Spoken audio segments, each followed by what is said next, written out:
Bem-vindo à Rádio Observador. Está com o Decisão Benfica. O clube encarnado tem a segunda volta das eleições já no próximo sábado. É um duelo entre João Noronha Lopes e Rui Costa. Os dois candidatos mais votados no dia 25 medem novamente forças. Hoje é um dia importante para as aspirações europeias do Benfica. Na Liga dos Campeões, as Águias somam 3 derrotas em 3 jogos. Ainda assim, matematicamente, há a hipótese do Benfica conseguir o apuramento, mas para isso precisa de começar a pontuar. Hoje, no Estádio da Luz, o Benfica recebe o Bayer Leverkusen, vice-campeão da Alemanha. O jogo é às 8 da noite e tem relato em direto aqui na Rádio Observador.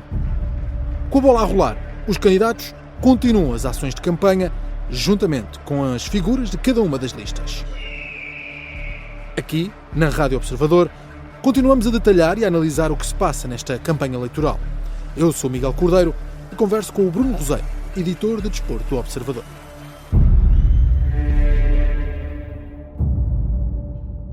Bem-vindo, Bruno. Olá, Miguel.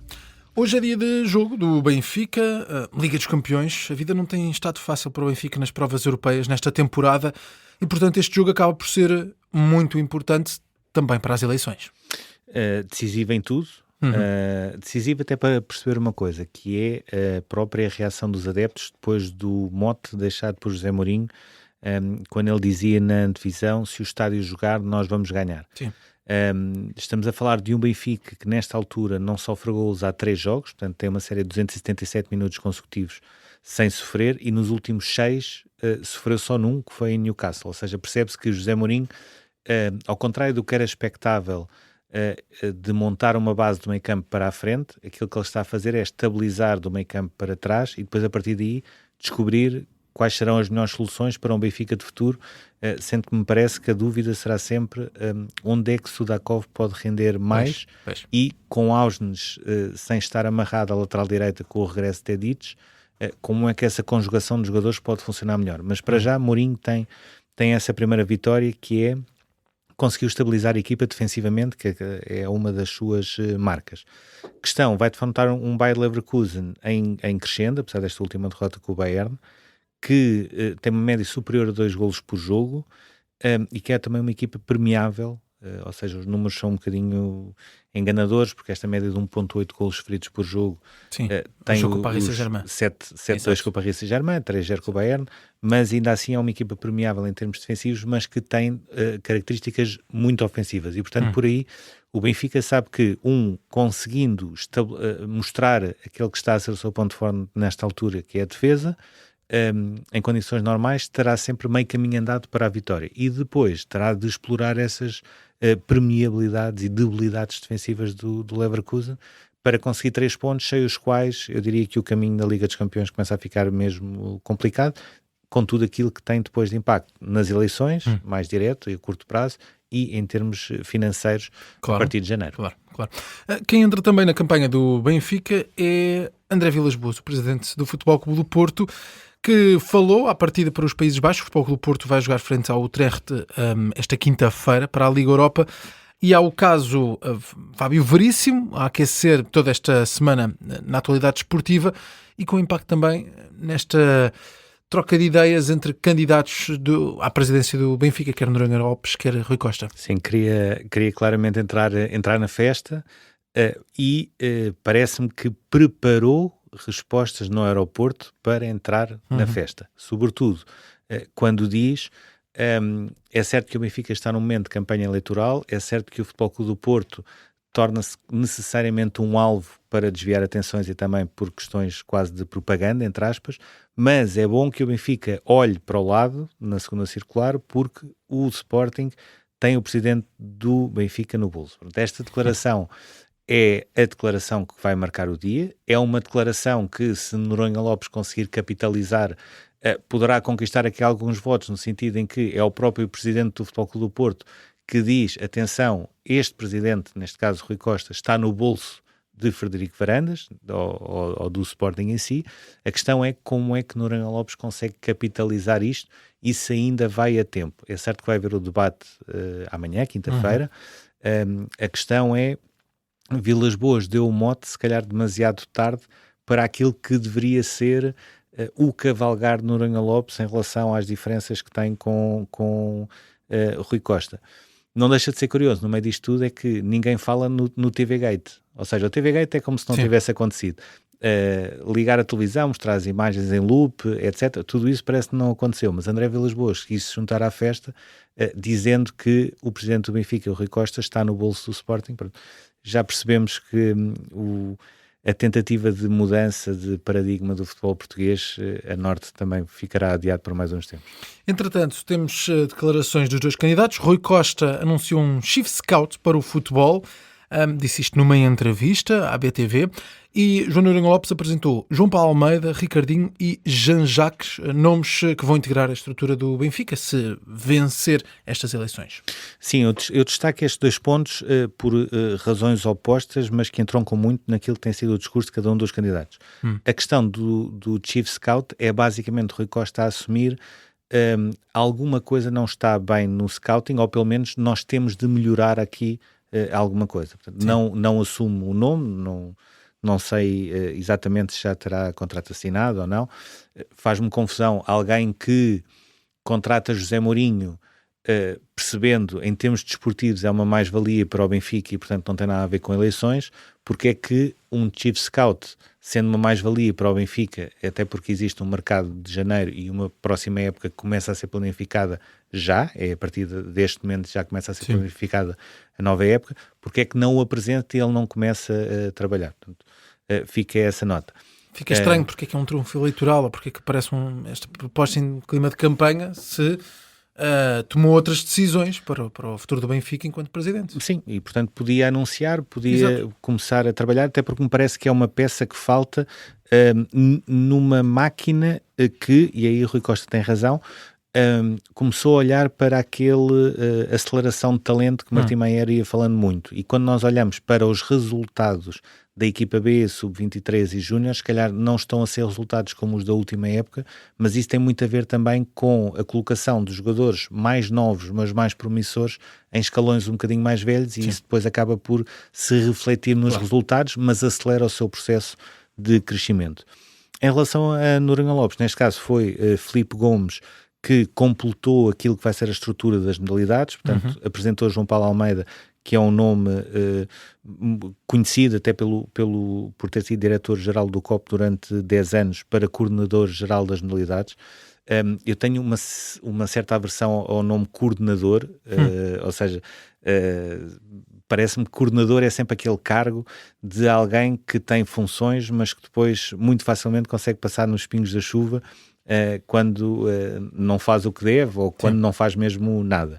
Neste caso em específico das modalidades, as pessoas têm de perceber que o Benfica tem 2 pavilhões, tem também uma panóplia de outras infraestruturas que tem de alugar, sobretudo por formação e equipas femininas, mas tendo só 2 pavilhões e 5 modalidades de alta competição de pavilhão no masculino e no feminino, até o próprio agendamento dos horários de treino para uns, para outros, mediante os jogos europeus, os jogos de campeonato, etc., tudo isso, de facto, é preciso uma pessoa que entenda para organizar tudo isso. Portanto, parece-me que é um nome certo, uma estrutura correta e bem desenhada, e que tem esse acrescento de Ricardinho e Jean-Jacques.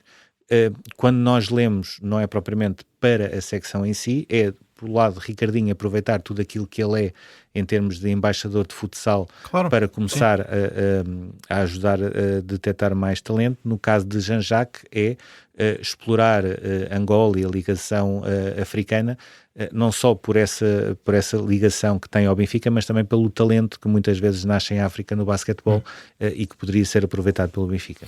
Entretanto, há figuras de cada um dos lados a aparecer mais uma vez. No caso de Noronha Lopes, Vítor Paneira, uma entrevista a Vítor Paneira, aconteceu ontem, e depois há uma entrevista de Mário Branco, que é diretor desportivo do Benfica atualmente. Noronha Lopes já tem vindo a dizer que se vencer, Mário Branco vai deixar de integrar a estrutura do Benfica.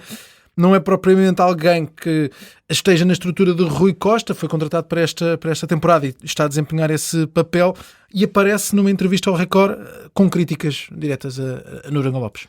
Sim, 2 planos de análise nessa entrevista. Um primeiro plano que é Mário Branco consegue passar uma imagem de serenidade, tranquilidade, de projeto, que acaba por ser favorável não só àquilo que tem feito desde que chegou ao Benfica, mas também ao próprio Rui Costa, uma perspectiva de continuidade, e por aí é uma entrevista conseguida. Depois tem o outro lado, que é faz sentido um funcionário do Benfica ter este tipo de declarações quando estamos a 3 ou 4 dias de uma segunda volta decisiva das eleições? Provavelmente não. Faz sentido ele dizer que sai sem qualquer tipo de custo ganhar no Noronha Lopes?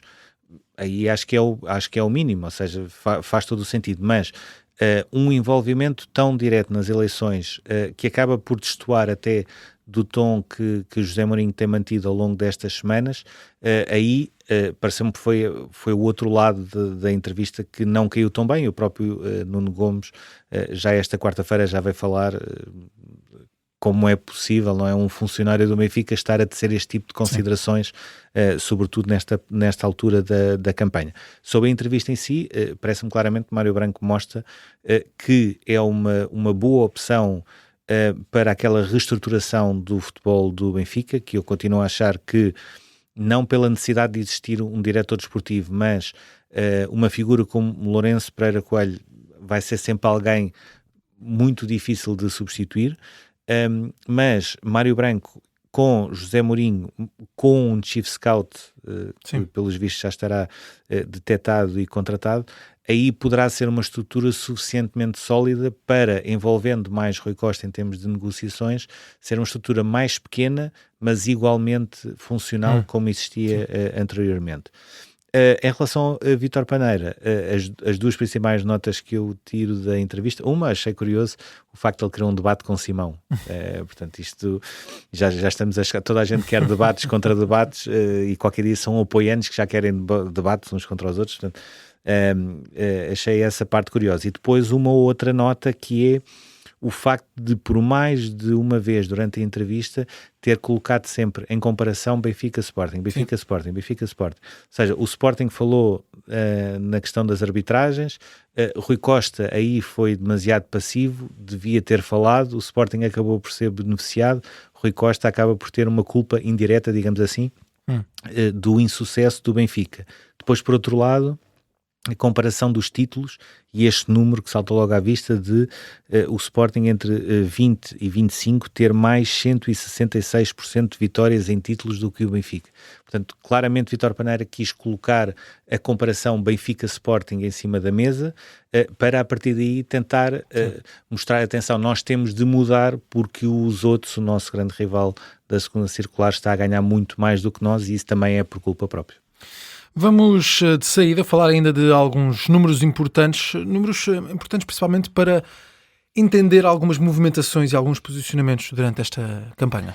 Sim, agora nos últimos dias a minha cabeça transformou-se num fecheiro Excel enorme, cheio de células, mas que me parece que é importante para perceber aquilo que pode acontecer na segunda volta, sendo que tudo isto é falível a partir do momento em que o número de votantes, que nesta altura está nos 85.710, seja muito desviado para cima ou para baixo, portanto acaba por desvirtuar, mas partindo deste pressuposto que é possível encontrar uma nova votação neste sentido, algumas notas que são importantes. Para mim a nota mais importante de todas, que é quando nós comparamos o rácio de Rui Costa e Noronha Lopes em Portugal, percebemos que a diferença entre o número de votos por votante entre Rui Costa e Noronha Lopes é de 3,52. Ou seja, o que é que isso significa?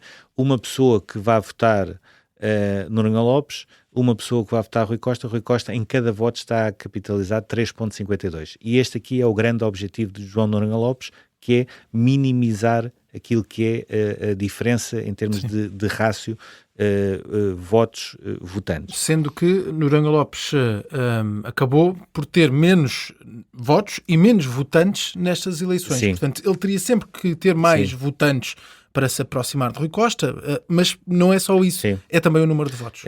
Aliás, agora de cabeça esse deve ter sido o único número que eu não trouxe aqui para o estúdio, mas de cabeça Rui Costa teve à volta de mais 5 mil votantes, mas a diferença depois de votos é de 210 mil. Exatamente. Pronto, que é para as pessoas perceberem que esta questão de haver pessoas com 3 votos, com 10 votos, 20 votos e 50 votos faz muita diferença. Sim. Depois, um segundo ponto, o Rui Costa com Vieira, ou seja, partindo do pressuposto que pode haver esse efeito quase de osmose, de transição dos votos de Vieira para o Rui Costa, em Portugal só não ganham no pavilhão número 2 da Luz e em Paços de Arcos, portanto ganham em tudo o resto. Mas, naquilo que era o grande desafio de Rui Costa nesta primeira volta, em 82,7% dos locais de voto em Portugal, Rui Costa teve um rácio votantes acima de Vieira, ou seja, os sócios com maior antiguidade caíram mais para o lado de Rui Costa do que para Luís Filipe Vieira, que acabou por ser aqui também uma das grandes surpresas. Outro dado, dos 18 distritos de Portugal continental, Rui Costa conseguiu sozinho maioria absoluta em 9, ou seja, não tem a mesma representatividade em termos percentuais, porque em Lisboa, Setúbal e Porto, que é onde há mais votos, não conseguiu chegar aos 50%, mas ainda assim mostra o peso que teve, sobretudo em algumas reuniões, em algumas zonas, regiões de Algarve, zonas norte, etc.